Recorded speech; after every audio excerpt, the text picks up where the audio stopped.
नमस्कार। आप देख रहे हैं आप अपना YouTube चैनल टेलीकॉम गुरु सिकंदर कुमार और मैं हूं आपका होस्ट। आज हम बात करेंगे हंटरगंज स्थित विश्व प्रसिद्ध मां कोलेश्वरी मंदिर की, जहां आस्था है, इतिहास है और आज के समय में विकास की नई कहानी भी लिखी जा रही है। यह वही पावन स्थल है जहां हर साल लाखों श्रद्धालु अपनी मन्नतें लेकर पहुंचते हैं, लेकिन सवाल ये भी है, इतिहास क्या कहता है, वर्तमान कैसा है और भविष्य की तैयारी कितनी मजबूत है। इन्हीं अहम मुद्दों पर चर्चा करने के लिए हमारे साथ खास पैनल मौजूद है। कोलेश्वरी विकास प्रबंधन समिति के सदस्य कुरकुर सिंह हैं, शिक्षक व समाज सेवी सरदार सतपाल सिंह जी हैं, समाज सेवी अशरफी सिंह हैं, समाज सेवी सरदार प्रीतम सिंह हैं, जिला परिषद सदस्य बेचन पासवान हैं। आप सभी को बहुत बहुत स्वागत है। सबसे पहले बात करते हैं इस मंदिर के इतिहास की। कहा जाता है कि मां कोलेश्वरी मंदिर सदियों पुराना है और यहाँ की मान्यता इतनी प्रबल है कि दूर दूर के लोग यहाँ खींचे चले आते हैं। आपसे जानना चाहेंगे कि इस मंदिर का ऐतिहासिक धार्मिक महत्व आखिर क्या है। वैसे में आज तीसरा दिन है, कल इसके समापन होगा एक तरीके से। हालांकि इसका समापन को कोई अवधि नहीं है, अभी लगातार चलेगा ये। बिल्कुल। अच्छा, एक बात बताइए, आप यहाँ कितने दिनों से हैं? और जो कोलेश्वरी, क्योंकि अभी पहले लोग कोल्हुआ पहाड़ जा रहे हैं वगैरह वगैरह लोग जानते थे, लेकिन आज जो है कोलेश्वरी धाम हो गया, कोलेश्वरी तीर्थ क्षेत्र हो गया, उसमें आप किन को योगदान सबसे ज़्यादा देते हैं और इसकी प्रारंभिक कहानी कैसी रही है और किसने इस मंदिर में सर्वप्रथम खोज किया? हालांकि इसकी विरासत बहुत पुराना है, यानी कि अगर बात करें तो 5000 साल पुराना है। यहाँ पर राजा विराट की नगरी हुआ करता था, यहाँ माता उत्तरा का स्थान था, जो कि अभिमन्यु के बारे में बातचीत होती है। अभिमन्यु की पत्नी हुआ करती थी, जिसे बाद में राजा परीक्षित हुए ना। वो बहुत सारा है, हम बहुत पीछे नहीं जा रहे हैं। फिलहाल ये बताइए कि इसकी जो सर्वप्रथम यहाँ पर इस माँ के मंदिर को खोजा किसने? देखिए, माता कोलेश्वरी का वर्णन तो पुराण में है, दुर्गा सप्तशती में है, अन्य जगहों पर इसकी महत्ता है, सब लोग जानते हैं। लेकिन माता कोलेश्वरी को हाईलाइट करने में, माता कोलेश्वरी को ज़्यादा प्रचार प्रसार करने में अगर किसी का योगदान है तो हमारे सुग्गी ग्राम के एक श्रीकांत मिश्रा थे, अब स्वर्गीय हो गए हैं। उन्होंने कोलेश्वरी पर गीत लिखा था जो बहुत पॉपुलर था, हर लोग जानते थे। चला सखी देखाऊं कोल्हुआ पहाड़ गे, और 3 चीज़ नहीं मिले पूरे पहाड़ गे, वृक्ष में सिहोर नहीं कागा और सियार गे। ये आज भी है कि ये पूरे पहाड़ में कौआ और सियार और सिहोर का पेड़ पूरे पहाड़ में नहीं मिलता है। ये उनका खोज था। और इस गीत को अगर किसी ने प्रचारित किया, कोलेश्वरी को और प्रचारित किसी ने किया है, तो सर्वप्रथम हमारे केदली गांव के सरदार शिव सिंह थे, जो माता का फोटो और किताब, गीत और कोलेश्वरी दर्शन नाम का पुस्तक छपवा करके उन्होंने शुरू यह प्रचार प्रसार किया है। तो हम अहम योगदान उनका देते हैं, जो अब स्वर्गीय हो गए हैं। बिल्कुल। तो ये बहुत बड़ी चीज़ है और उस समय से कोलेश्वरी ज़्यादा पॉपुलर हुआ है, लोग का आना जाना लगा हुआ है।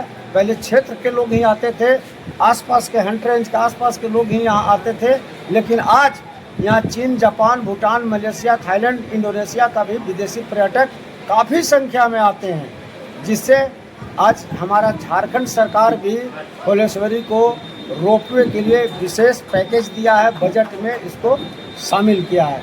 धन्यवाद। बिल्कुल।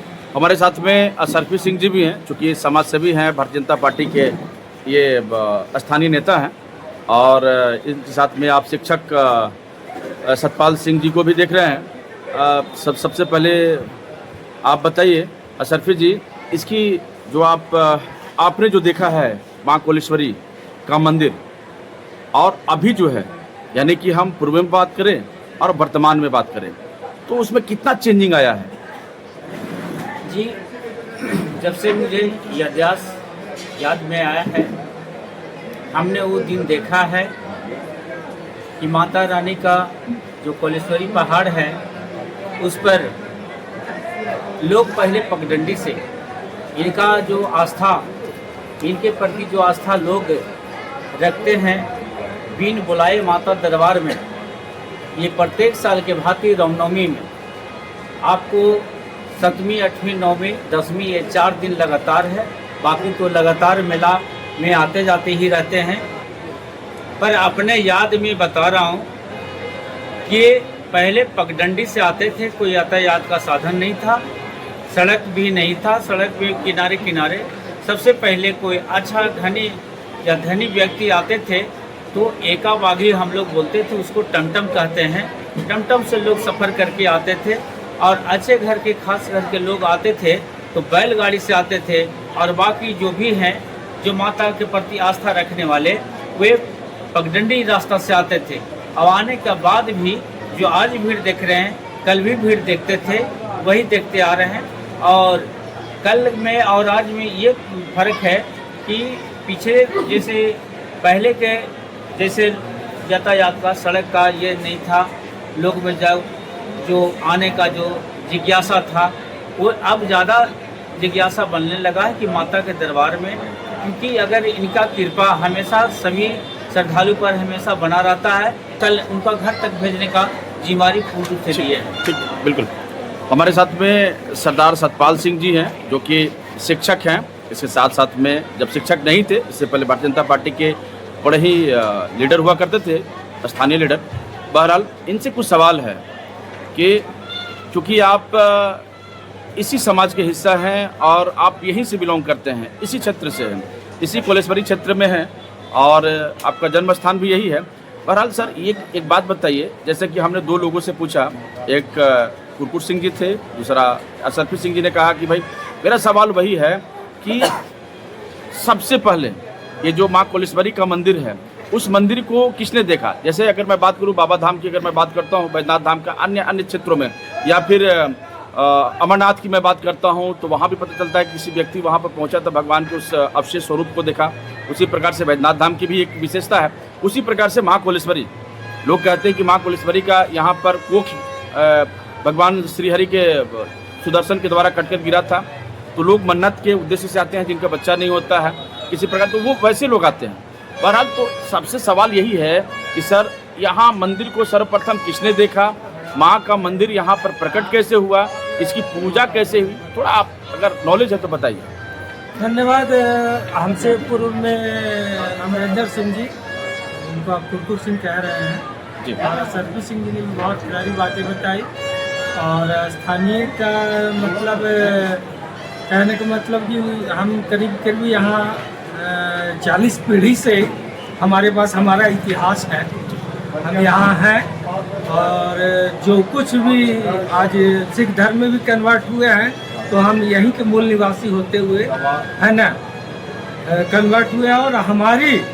और हमारे जितने हमारे समाज के जितने लोग हैं, जैसा कि अभी आपको अमरिंदर सिंह जी ने बताया कि सर्वप्रथम डिजिटल रूप से, प्रिंटेड रूप से हमारे समाज के ही सदाशिव ने प्रसारित किया जी।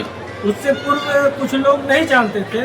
और जहाँ तक मैं अपने पूर्वजों से जो हमें ज्ञात हुआ, इन लोगों की आस्था थी और ये हमारे स्थानीय कुल देवी हैं। और हमारे यहाँ जो भी मांगलिक कार्य होते हैं, जैसे शादी ब्याह हुआ या किसी बच्चे का जन्म हुआ, तो हमारी आस्था है कि सर्वप्रथम यहाँ माता के दरबार में उस निमित्त अपनी हाजिरी लगाएंगे।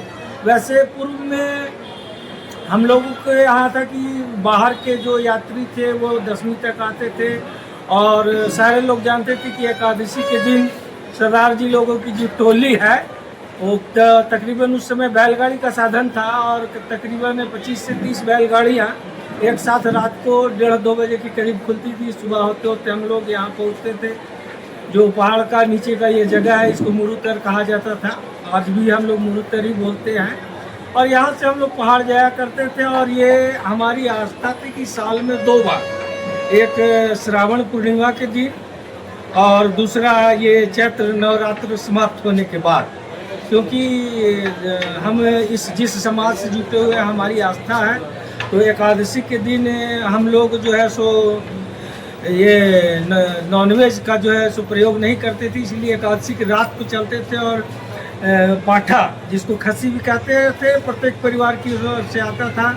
माता को भेंट स्वरूप देकर और जो है सो उस प्रसाद के रूप में हम लोग यहाँ ऊपर में ही ग्रहण करते थे। और बहुत पूर्वज से आते थे। हमारे एक पूर्वज थे, हमारे दादाजी के दादाजी, उनका नाम भोला सिंह था और जमींदार थे। तो जमींदारों का यहाँ एक एक महीना का कैंप लगता था अमला फैला के साथ। तो उन लोगों में शर्त लगा और शर्त लगने के मुताबिक तालाब कौन पहले पार करेगा।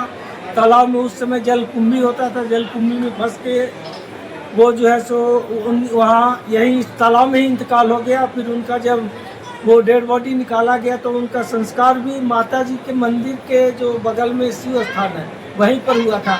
आज भी जब हम आते हैं तो अपने पूर्वज के नाम पर वहाँ पूजा करते हैं। हमारे समाज के जो भी लोग आते हैं, तो हमारे जो गोत्र के लोग हैं, गोतिया जिसको हम बोलते हैं, तो आज भी हम आते हैं। जब भी कोई भी मांगलिक कार्य से या पहाड़ पर जब आते हैं तो माता की पूजा के बाद अपने उन भोला सिंह जी की पूजा करते हैं और उनके नाम पर धोती वगैरह लेके आते हैं। और ये खोज कब हुई इस बात को तो कोई नहीं बता सकता, लेकिन हाँ धीरे धीरे ये उत्तरोत्तर विकास हो रहा है। जहाँ तक अभी सरफी सिंह जी ने बहुत सुविधाएं की बात कही, लेकिन मेरे हिसाब से ये नाकाफी है।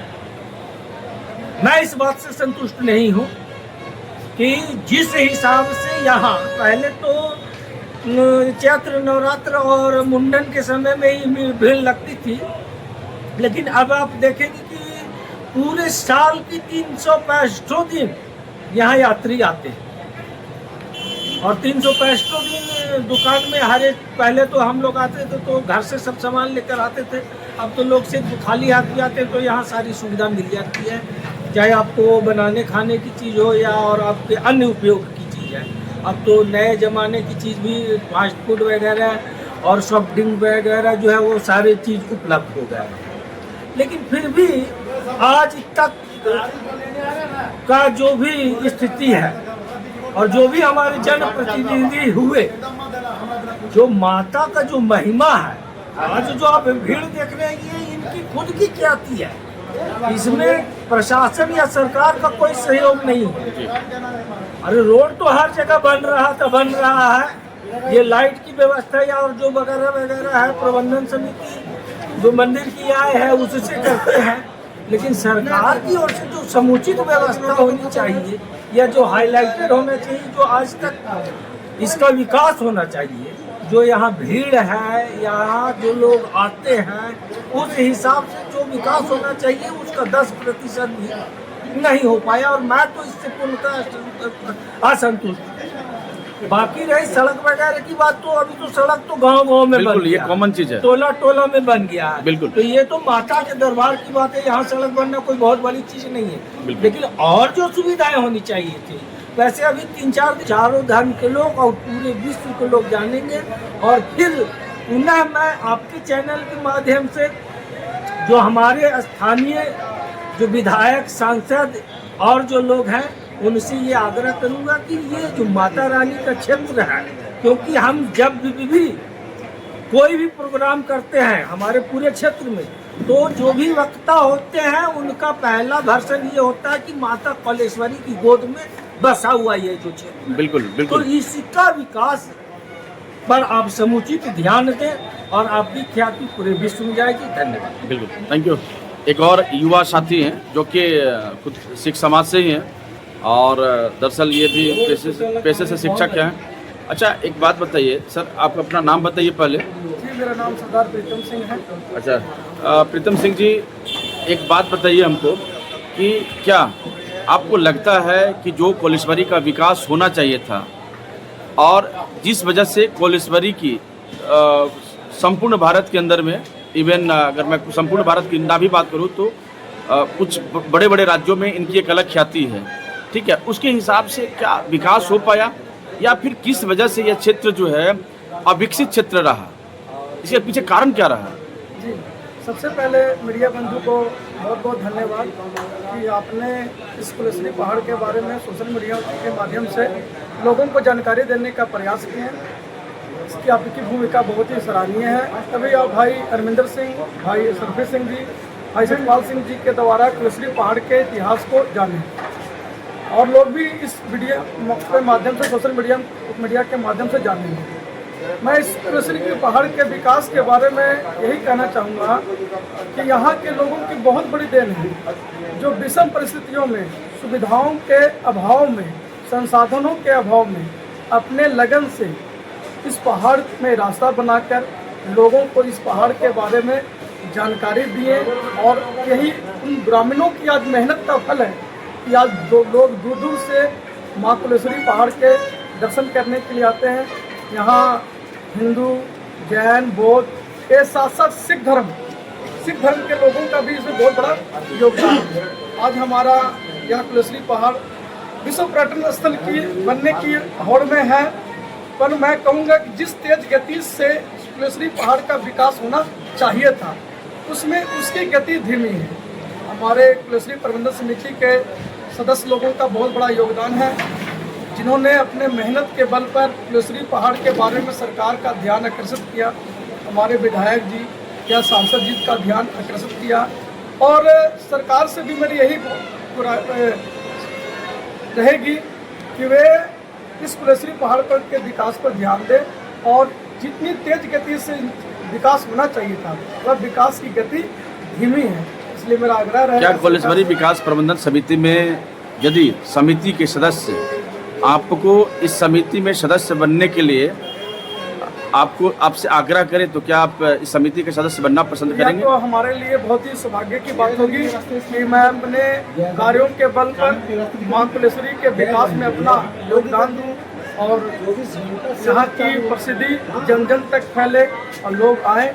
यह हमारे लिए सौभाग्य की। चलिए एक अंतिम सवाल आपसे कि हंटरगंज के स्थानीय नागरिक होने के नाते, राइट, आप हंटरगंज के स्थानीय नागरिक हैं, यदि आप कंपैरिजन करते हैं इटखोरी क्षेत्र और दूसरा कोलेश्वरी क्षेत्र, जो कि इटखोरी और कोलेश्वरी में भिन्नताएं बहुत ज़्यादा है ना, बहुत ज़्यादा भिन्नताएं होने के बाद में भी इसके बाद में भी कोलेश्वरी का जो वो विकास नहीं हो पाया जो कि इटखोरी का विकास हुआ है, उसके पीछे क्या कारण है?